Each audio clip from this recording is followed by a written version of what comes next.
Friends, welcome back to our channel మా ఇంటి రుచులు. నేను మీ స్మార్ట్ విజయ. ఈ రోజు నేను బంగాళదుంప పాలకూర ఫ్రై అయితే చేసి చూపిస్తానండి. కొద్దిగా ఆయిల్ అయితే వేసుకున్నానండి. ఆయిల్ వేడైన తర్వాత కొద్దిగా జీలకర్ర, కొద్దిగా ఆవాలు,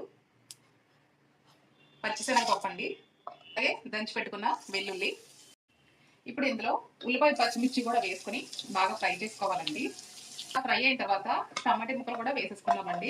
టమాటా ముక్కలు కూడా వేసి ఒక 2-3 నిమిషాలు అయితే మగ్గించుకుందాము.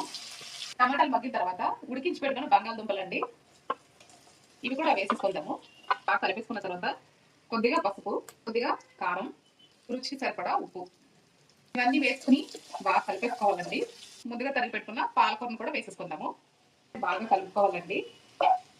కలుపుకొని బాగా ఫ్రై చేసుకోవాలి. మనకి బంగాళదుంప పాలకూర ఫ్రై అయితే రెడీ అయిపోయిందండి. చూసారు, మరొక రెసిపీతో మళ్ళీ మీ ముందుకు వస్తాను. Thanks for watching. బాయ్ అండి.